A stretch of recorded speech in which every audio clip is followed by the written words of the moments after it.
courage. So I'm going to read what Daddy Junkie says about courage first.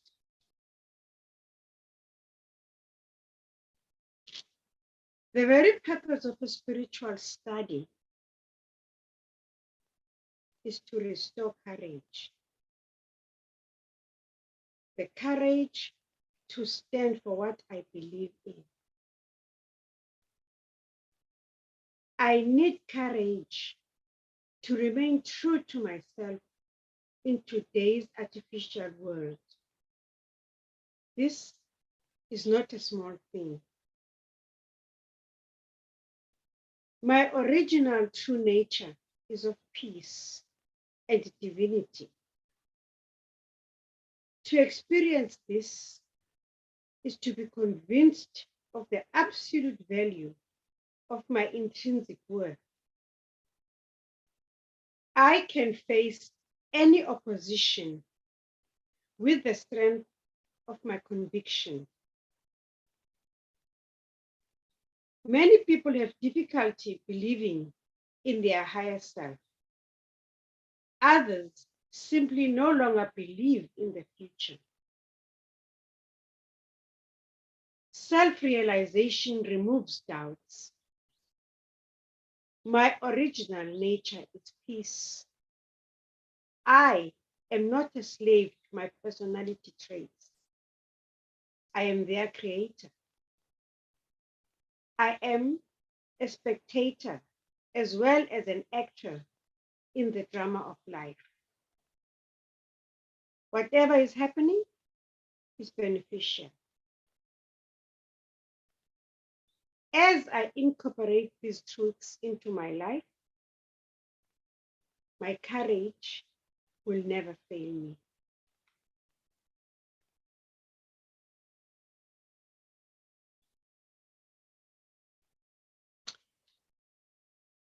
I was thinking about the word courage.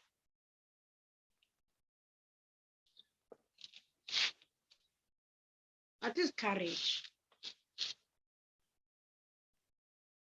And very funny enough, in African languages, the meaning of the word courage is a body part.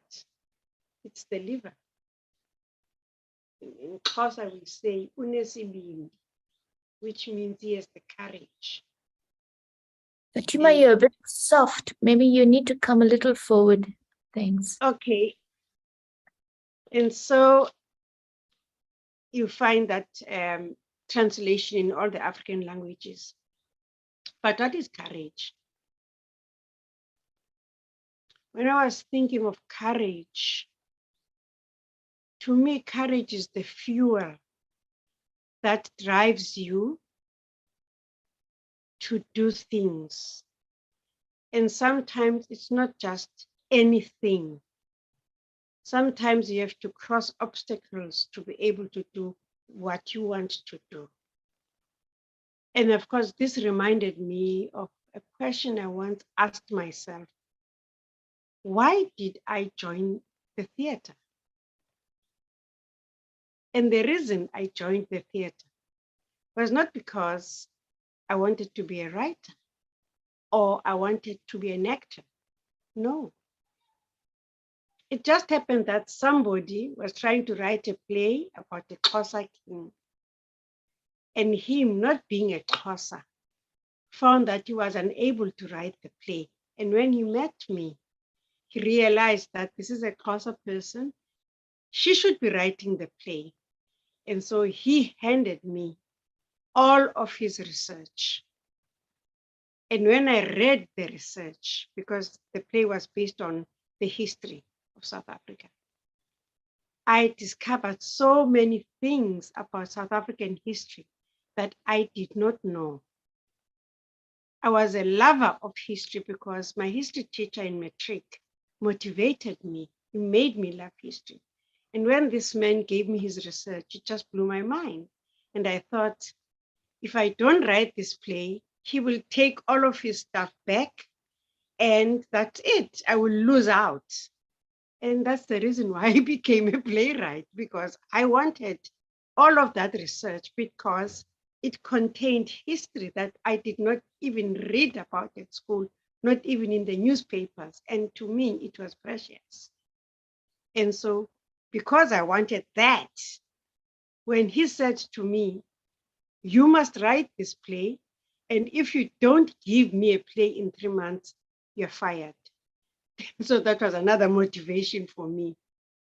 And so I had to take up courage, because as much as I'd worked in a theater, I had never written a play, I'd never acted on stage, but I've seen so many people, beautiful, powerful actors on stage doing amazing things. And the playwrights who wrote those plays, when I sat at the rehearsal with the actors, I had the opportunity to read the scripts with the actors. And so there was so much motivation in me to write that play. And I wrote that play. And of course, I never looked back. But what I'm trying to put across is that courage will help you through even the most difficult obstacles in life. Of course, sometimes they become difficult because you've never done the thing before, but that's courage for me. And so behind courage, there is faith. The faith that says to me, even if I don't have the materials or the weapons to do this thing, I'm going to find them because I believe I can do that. And behind that faith also, another thing comes out, and that is determination. Because the courage comes with the faith, and then, of course, determination becomes part of it as you move along. And so, as I was reading this piece by Daddy Junkie, I realized the different fuels, which I can call spiritual powers, that help me to move forward in anything that I intend to do.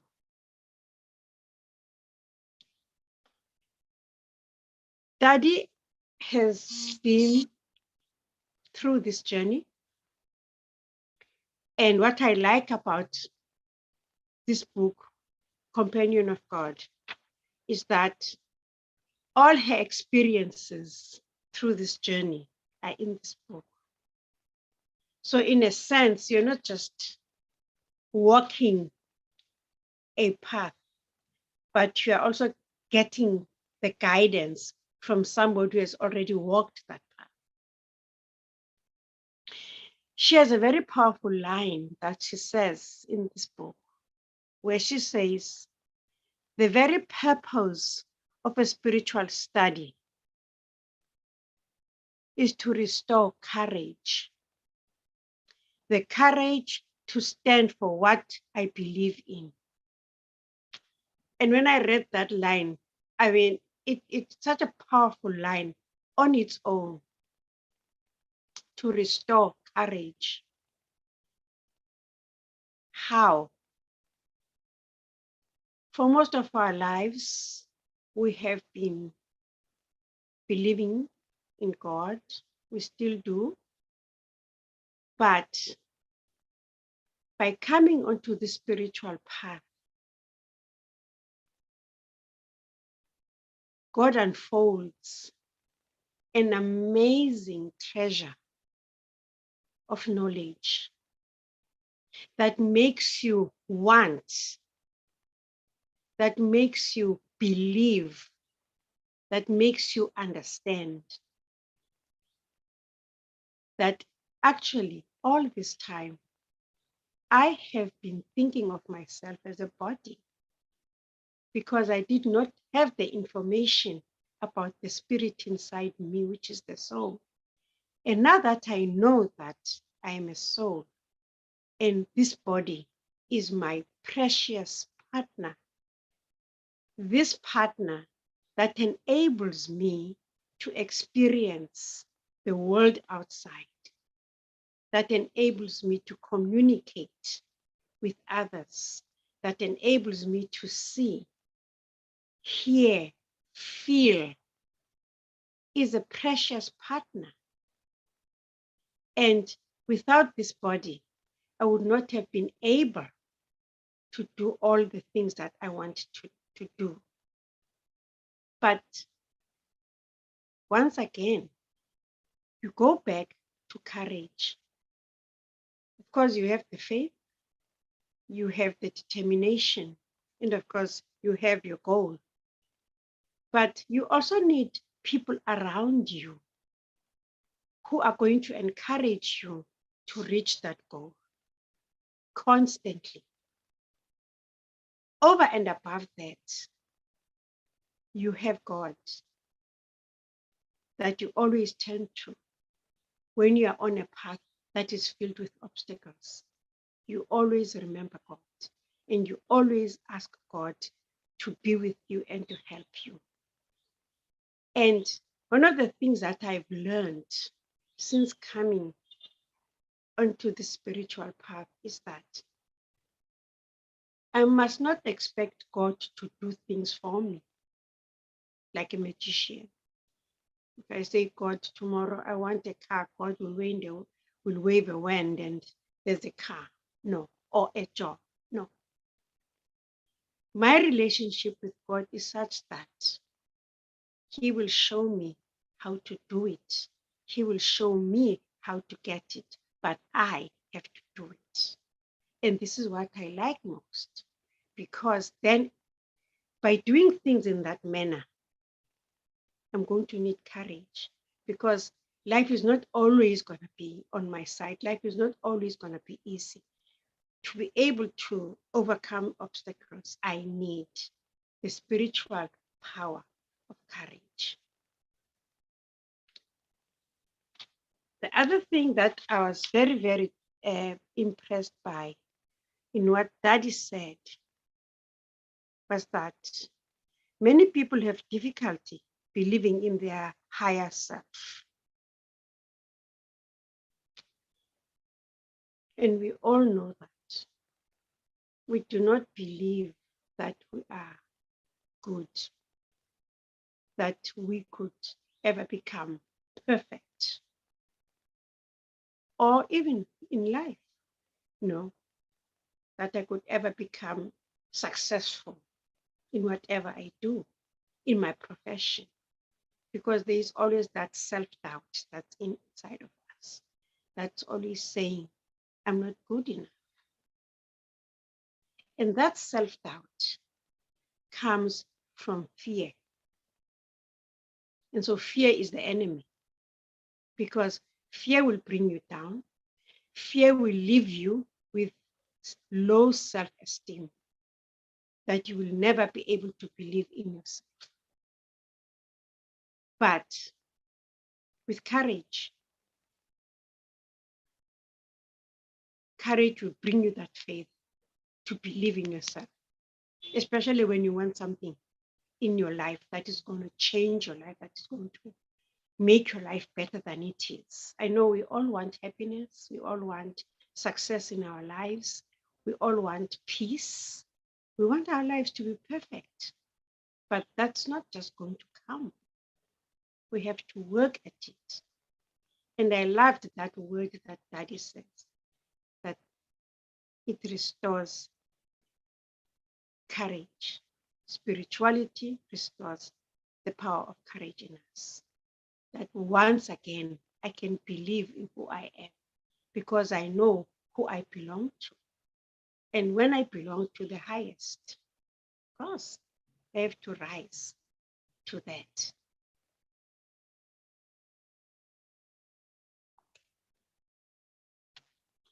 Then Daddy carries on and says a very, very, very beautiful, powerful line that I think it's one of those lines that we have to keep on reminding ourselves.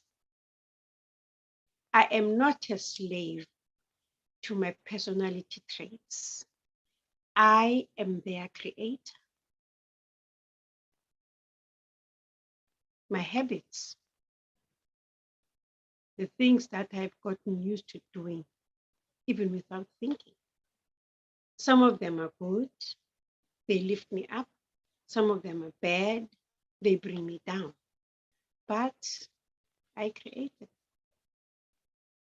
And so if I have created something, don't I have the power to recreate it once again and change it into something that will make me into a better person? Of course I can, because I'm the creator of that. And it's a beautiful line, really. It's something that I feel, on a daily basis when we have obstacles, or when one is sitting quietly and looking at oneself from the inside, and you see what still needs to be done, not to be scared, but to remember, I created that. And if I did, I can change it. And then, oh yeah, sorry.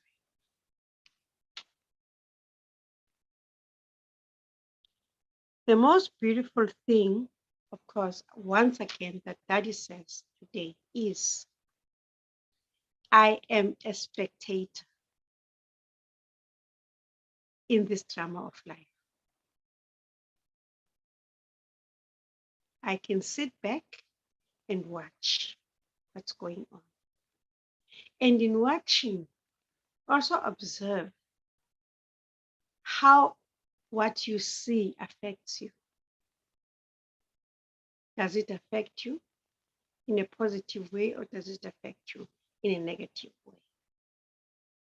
And then you can sit back and say, why? Because again, you are the master. You can change that.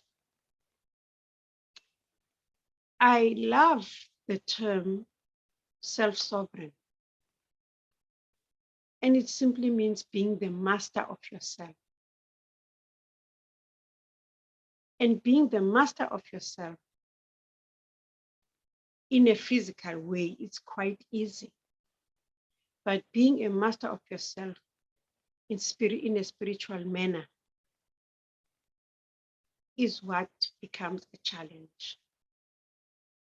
Because we have gone through life taking care of ourselves, sometimes defending ourselves when we are being abused or roughed up by life or other people.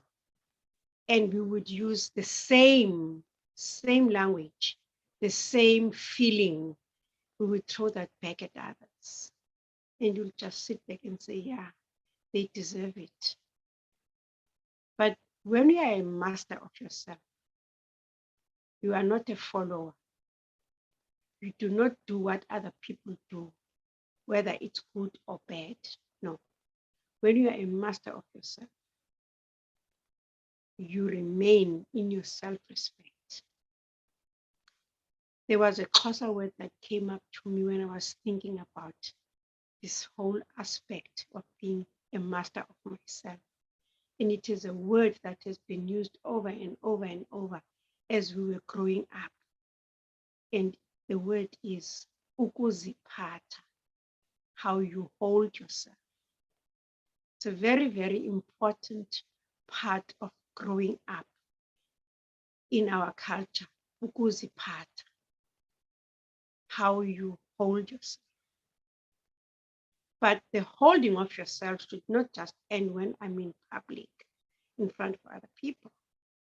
I must still be a master of myself, even when I'm on my own, when nobody's seeing me, because that is being true to myself. So today is the last day of the month, and we have been given this beautiful, beautiful gift of courage. And I would like us to do one thing as we go into the month of June and moving on. Just remember something. Courage is an innate quality inside of you. It is not something out there that you will get from somebody else. No, you have it inside of you. You own it. It's yours. And when obstacles come up, just do a very quick check. If this thing needs me to use my courage to overcome whatever is coming in front of me, do I have faith in it? Is it going to uplift me? Are my goals genuine? Okay. And so I want to leave you with that note that courage becomes our weapon from now onwards. Okay? Courage. Thank you. Let's just sit back quietly. And for a moment, I'll just say a few words in meditation about courage.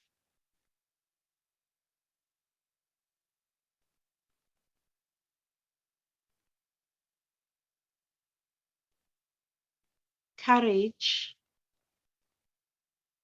is the power that fuels my faith. Courage does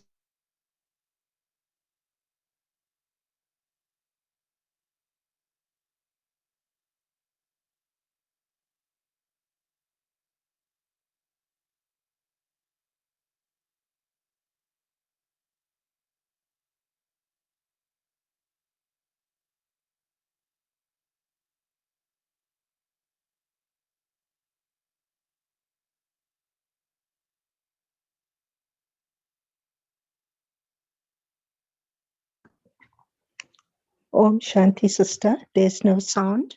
Thank you.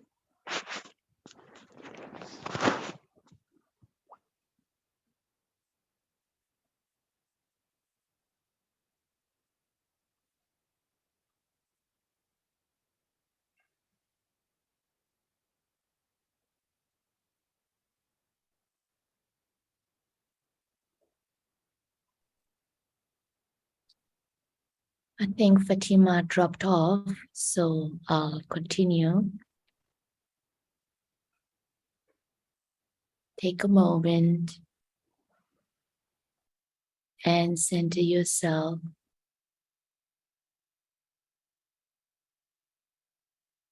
Restoring your awareness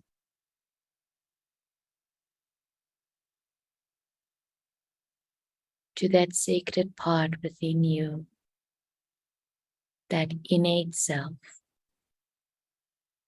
the soul, a powerful, beautiful being created in God's light and love.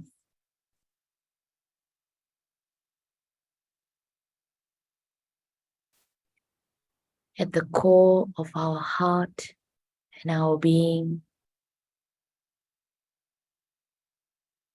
we have been gifted with this powerful quality of courage.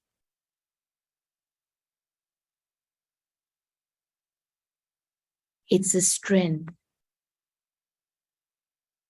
that is rooted in truth and pure love.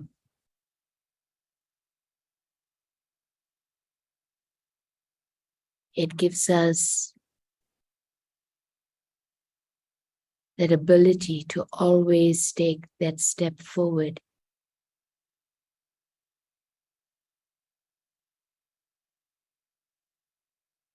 towards virtue,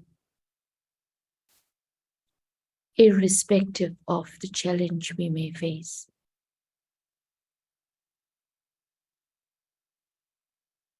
Courage binds me to God.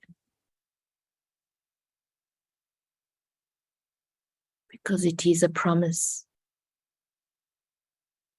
One step of courage that I take with sincerity, with integrity,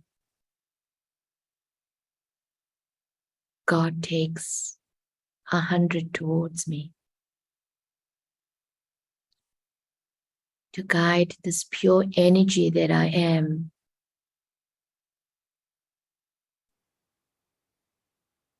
to that goal of light, love, and abundance.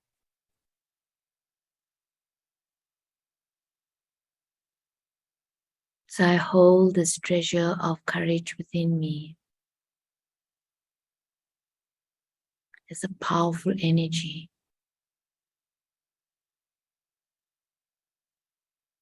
Like a diamond sitting in my heart. It's my gift from God. It's my strength. And it anchors me to always do what needs to be done at the right time.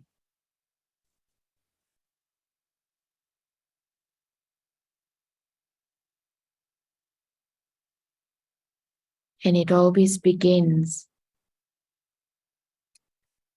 by being true to myself first.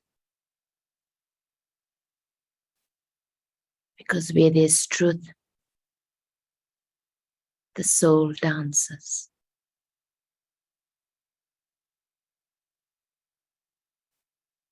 So I hold this treasure deeply and closely in my heart. And I know that this links me and holds me in God's light as well. Om Shanti. Thank you. Thank you, sister. Om Shanti.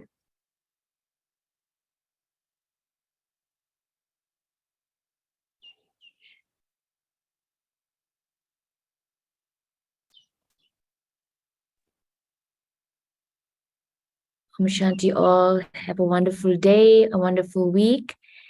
And it has been lovely to be with all of you. I think Fatima just dropped off, unfortunately, but I can speak from her behalf as well that we enjoyed sharing this month with you all.